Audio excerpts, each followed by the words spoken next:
USDBF Boat 8, Dragon Warriors Endgame Fast. And Boat 9, South Breeze Premier Mixed. Remember, these boats, the seeding on these boats was determined by their time in the 200-meter race. That determines the order they're going off in. This is sure to be a really exciting race, Mark. Like you said, this is kind of one of the landmark races here, the Premier Mixed Grand Final 2,000-meter race. And we have an amazing number of crews from various states around the country paddling here today. Yeah, I believe Mekong Dragons is out of Atlanta. Pasco Correct. Fighting Dragon is Colorado. Dragon Warriors is California. Dragonheart, Vermont. That's pretty obvious. BTBC is Boston, isn't it? Boston Taiwanese Boat Club, yep. Yeah, Northwind is California. We have another Boston team. Yep. Dragon Warriors is NorCal. Yep. NorCal. Yep. And South Breeze is SoCal. So we have pretty good geographic diversity in this race. We sure do. It's really, really exciting to see all the different regions represented. And I think that's actually an important thing that I don't know if we've talked a whole ton about, but the USDBF, the U.S. Dragon Boat Federation, divides our country up into 4 large regions. Those 4 large regions are the East Coast, the Eastern Regional Dragon Boat Association, ERDBA. That covers a lot of the Northeast. The SRDBA, which is the region we are in right now, in Florida, which covers the Southeastern region, the Southeastern Regional Dragon Boat Association, SRDBA. The West Coast, which is the PDBA, the Pacific Dragon Boat Association, not to be confused with PDBA, which is what people colloquially call the Philadelphia Dragon Boat Association. So it's not sometimes we call the Pacific Dragon Boat Association the PAC-DBA. And finally, the 4th region is the Midwest, which is the ADBA, the American Dragon Boat Association of the Midwest. Now, the ADBA is not called the, for example, Midwest Dragon Boat Association or the Midwest Regional Dragon Boat Association. They are called the American Dragon Boat Association of the Midwest. We throw the of the Midwest on there at the end for clarification. But they are called that because they were one of the original Dragon Boat Associations in the entire country. The USDBF was formed in the early 90s when the ADBA and the Philadelphia Dragon Boat team, based in Philadelphia, obviously, agreed to form the USDBF. But for the longest time, there was not one singular large organization covering the entire country. And so with the formation of the USDBF, which of course is a 501c3 nonprofit, we try to, bring together people from all around the country to paddle together, experience the community, experience the camaraderie, build friendships, see people they haven't seen in forever, which I know we're all doing, certainly. And that's one of the, large goals about of Dragon Boat in general, is making friends and forming that community, forming bonds with people, as well as racing. Racing's pretty cool, too. This is a 9-boat race. All 9 boats are in the staging area now. Amazing. The on-water official, our former announcer Carrie, is herding the cats, bringing all of the boats into position to get them ready to start. And as we mentioned, the slower boats who were seeded, these 2K lineups were seeded from their 200-meter sprints on Friday.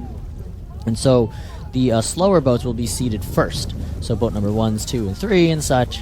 With boat number 9 being the fastest out of those for the sprints, and boat number 9, of course, is South Breeze Premier Mixed.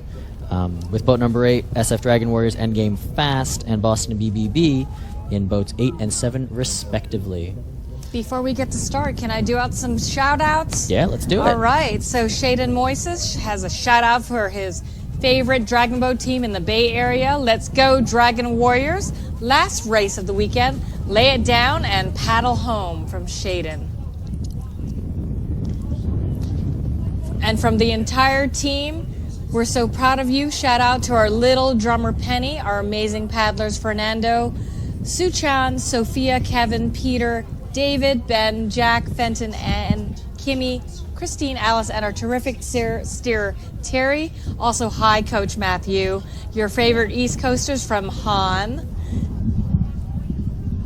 Let's go, DCH. And a great shout out to Lone Star Dragons from Ginger in Houston. Good luck today. Proud of everyone. Go, go, go. Texas proud. Ba Wolf in sheep's clothing. Thanks for all the race commentators. Fun watching you on TV.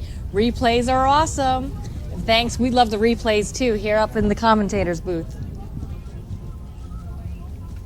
The on-water official, we've got the boats pretty well aligned. I can see the order of the boats for the start. Carrie is giving them their final instructions, explaining the start sequence to them, getting them ready to go. On the screen, you can see what it looks like, a pack of 9 Dragon boats all clustered together, getting ready to start this 2K race if you're watching online. Ready and raring to go. That's right, Mark. We talked a little bit about this, but I'm particularly interested to see, with all the geographic diversity and different levels of competition, the differences in stroke, differences in technique, and differences in strategy that these crews are going to employ during this race. It will be interesting. Just the way they're gathered together at the start, we could have some really interesting turns here, especially turn 2 and 3. Turn 1 will probably be pretty clean with the stagger. Yep. 2 and 3 could get interesting. Yep. 3 is typically where, as we've said, that's typically where a lot of crews catch them. They finally catch up after those 1,500 meters, and they pass. And boat 1, which is Mekong Dragons, is underway. Carrie said that the slower boat starts first. Not every boat trains for the same distance. Some boats specialize in the 200-meter sprint. Some boats specialize in the 1,000 and the 1 meter, the more endurance races. So that's right. They may not have had a great 200-meter time, but they could be dynamite in a 2K because that's what they train for. Exactly. And that's exactly how my team feels, too. Yes? Could this be akin to track and field, where some are sprinters and some are long-distance runners? Exactly. Certainly. Exactly. And you will set a boat up differently depending on the composition of your team for a 200 or a 2K. You will put different paddlers in the boat to optimize the boat. Oh, definitely, yeah. And I think that's interesting to see on the world level, too. I mean, you can see, and Mark has been to Worlds a number of times, you see teams like Team USA, for example, which tends to do very well in the longer distances. We almost always take the 2Ks, either us or Canada, whereas a team like Team China or the Philippines are generally very, very good at the sprints. And if you look at the body type, the Germans, the Russians, Hungarians, they tend, in the open boats, they tend to be much larger men with a much slower stroke rate. They're not going to do well typically against the Asian teams, which tend to have a smaller build and a much higher stroke rate. And a much lighter boat. Much lighter to boat, that degree. exactly. Yep. So coming up through the line now is boat number 6. They've just started off. That's Northwind, based out of NorCal, San Francisco, Bay Area. Now, again, we don't want to necessarily say there are rival teams out there, but I will say there's a reason that Northwind and South Breeze both exist, and that their names are kind of opposites of each other. They're close friends, frenemies. Boat number 7 is now over the line with a blazing fast start, really nice high rate to try to get this boat moving as fast as they can. That's the Boston BBB, which, again, as we've said, we are not allowed to disclose what the BBB stands for because they will not tell us. And here comes boat 8, Dragon Warriors Endgame Fast, with a very high rate coming across. Now they're settling at about 20 meters, 30 meters past the start, and getting into the stroke that they will use for the full 2,000 meters. With absolutely perfect timing, I will say. That timing is really, really impeccable. My goodness. And coming up to the line in a little bit of a slower start, I have to say, is South Breeze. But I'm sure this is all strategic. I'm sure Josh and the number of other South Breeze experienced coaches and paddlers on that team are doing exactly what they need to do, and they're going to race their race plan.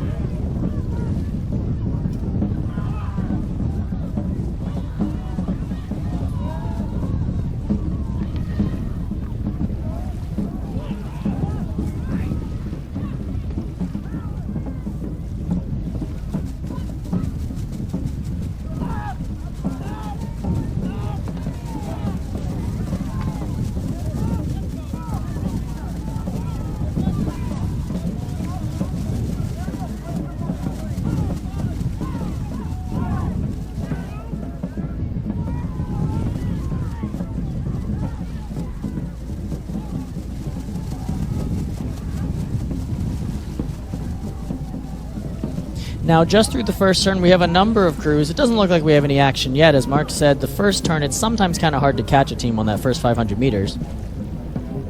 But there's a little bit of walking that some teams are trying to do right now, it looks like.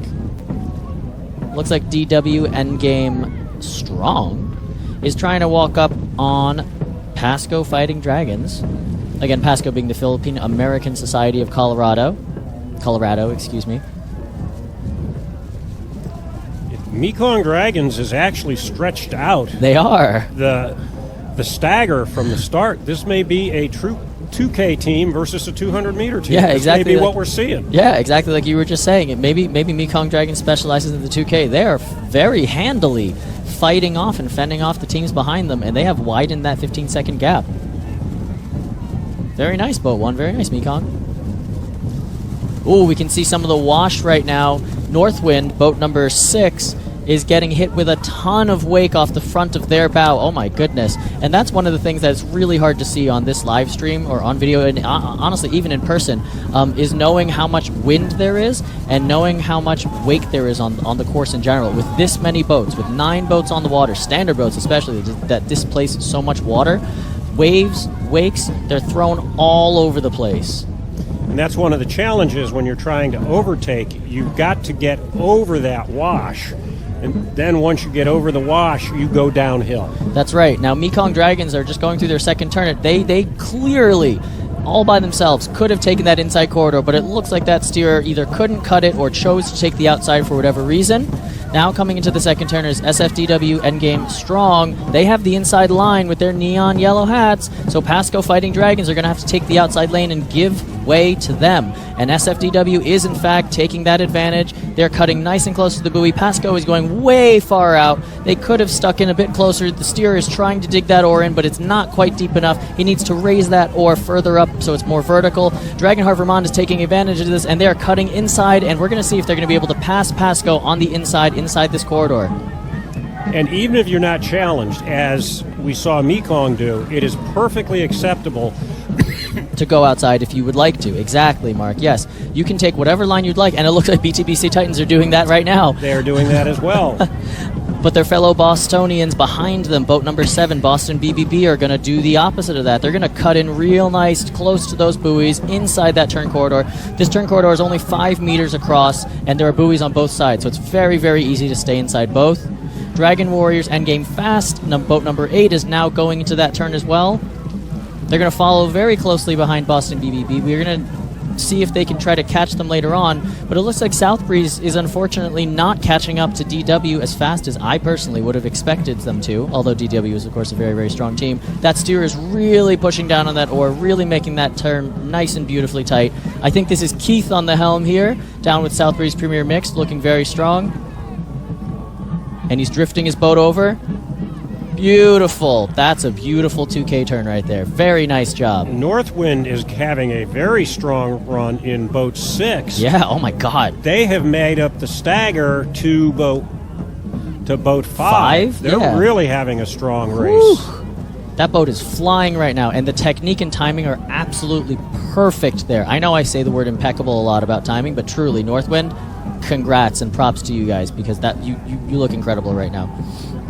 Mekong continues to maintain that big lead that they built in the first 1,000 meters. They are not giving an inch back to the rest of the fleet. Looking back here at South Breeze, it looks like there may have been a small problem. Maybe they were hit by the wake or something like that, but I saw a couple paddles fly up in the air as if they were either bracing or doing something else. Not quite sure exactly what was going on there, but it'll be interesting to see exactly what happened. Going into the final turn now, I believe that's still boat number 1, Mekong Dragons. It is. They haven't given an inch. They lengthened their lead in that first 1,000 meters, and they're not giving an inch back. Very nice. We'll see if they can cut this turn corridor nicely. I think they're still outside of it, actually. Yes, they're still outside the turn corridor. Again, they pure 100% could have taken the inside of the turn corridor, but hey, taking the outside, that's fine. If you decide to do that, they're straightening out into their final 5, and it looks like also going into the turn we have a number of other crews. I don't think we're going to see any collisions or super excitement, but let's see what happens. We definitely have what looks like a traffic jam developing in that turn, but again, I can't tell if there's any contact from here. Looking on the screen, it looks like everybody's getting through cleanly. Yep. Boat 6, Northwind is in the corridor. It looks like DW Strong is also outside. They cleanly are through. But boat number 2, Pasco Fighting Dragons, have been passed by a number of crews, including boat 6. So like Mark was saying, 6, Northwind has made up that stagger very, very significantly. Going into that turn now and trying to crank that tail over. That's boat number 5. No, I'm sorry, not 5. Oh, that's DW. I'm sorry. That's Dragon Warriors right there. Endgame Fast is now through the turn. They have passed Boston BBB. And now South Breeze expertly threading the needle through that 5-meter wide turn corridor. All of our boats are through the turn 3, so now it's a drag race for the last 500 meters, and Mekong Dragons is still maintaining that lead. They may have given a little bit, but they are still maintaining a good lead. Very nice. And now we see Northwind is passing boat 4. They are walking very quickly on them. I have to say it's very impressive. Northwind passing Dragonheart, Vermont. And just as a reminder, this is total time, not the order you come across the finish line in. Mm-hmm. And with the performance that Northwind is putting on, passing all of the boats that were staged ahead of them, it's going to be an interesting result to see what the final times are. They've passed 5, 4, 3, and 2. The only boat they have not caught up with yet is boat number 1, which means they've made up a lot of time, 15 seconds times how many boats that they have passed. They've made up about 45 seconds. Dragonheart, whoa, looks like we have some action, a little bit of a steering mishap of some kind. Number 2 and number 8, that's Dragon Warriors Fast and Pasco Fighting Dragons are both off course. They've swerved far left over for some reason. They're now in lane 5, lane 6. Oh, goodness. Dragonheart, Vermont, and Northwind came across the line together. Again, it is total elapsed time. We'll have to see how these times shake out. The other DW team, though, SF Dragon Warriors Strong, are now over the line. They were clean, nice, cleanly racing, but it looks like, unfortunately, Dragon Warriors Fast, who had a really nice run. We're going to have another more contact. It looks like 5 and 9 are getting together. South Breeze and Titans from Boston are hitting. 5 and 9 just had contact. We can see Keith really pulling on that tiller. He's trying to pull South Breeze forward with a great job. DW Fast is over the line. South Breeze is over the line. And rounding out this very exciting 2K, BTBC Titans and Pasco Fighting Dragons. Whew. It's going to be interesting to see how they sort all of this out. There was contact on several occasions. Yeah.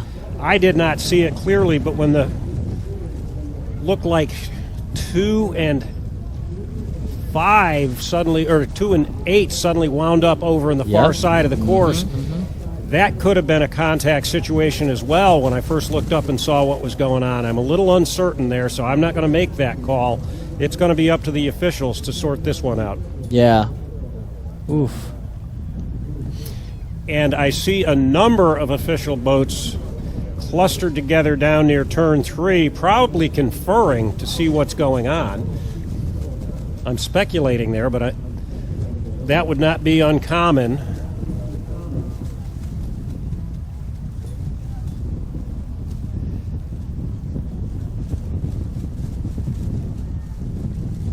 We still have a boat on the course. I don't know what the number is. That might not be in this race. I think they might just be moving down to the start line. Yeah, that's a small boat. Next race is Yep, there you go. Here we go. Okay, unofficial times there. Unofficial times. South Breeze, 8:39.43. Northwind, 8:54.07. Dragon Warriors Endgame Fast, 9:01.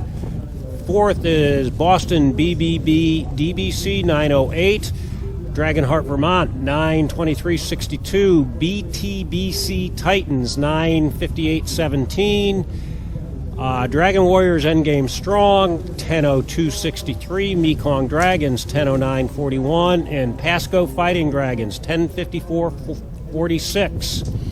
And I just saw an official boat stop and pick up a paddle out of the water. I'm not quite certain where that occurred. Interesting.